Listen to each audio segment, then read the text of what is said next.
বন্ধুরা, আজকে ইঁচড় নিয়ে আসা হয়েছে আর আজকে ইঁচড় রান্না করব। তো এখানে চিংড়ি মাছ দিয়ে ইঁচড় করব। তো চিংড়ি মাছগুলোকে বেছে পরিষ্কার করে নিয়ে এখানে ভালো করে ভাজতে বসিয়ে দিয়েছি, রান্না বসিয়ে দিয়েছি আর কি। তো দেখো ভালোভাবে ভাজা হয়ে গেছে। আর এখানে এঁচড়টাকে আমি সেদ্ধ করে নিয়েছিলাম।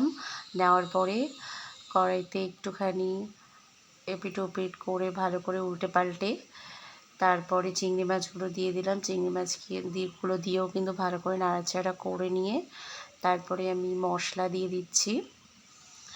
আর এখানে টমেটো, শুকনো লঙ্কা, এছাড়া গোলমরিচ ছিল অল্প, আর ছিল রসুন। তো দিয়ে আমি একটা পেস্ট বানিয়ে নিয়েছিলাম।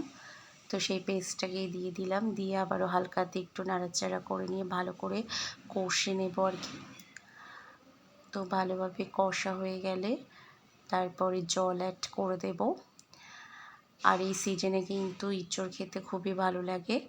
আর ইঁচড় কিন্তু এখন বেশ ভালো হয়ে গেছে, একদম কচিও নেই, আবার ইঁচড়টা খাওয়া যাবে না এরকম না, একদমই পারফেক্ট টাইম এখন ইঁচড় খাওয়ার। তো দেখো এরপরে জল দিয়ে দিয়েছিলাম, দিয়ে কিন্তু আমার ইঁচড়টা হয়ে গেছে আর কি।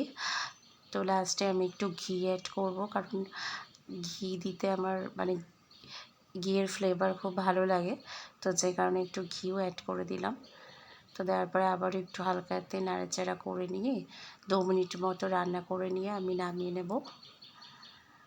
আর তোমরা কে কে ইঁচড় খেতে পছন্দ করো অবশ্যই করে লাইক করো, আর তারা জানিও কমেন্টে।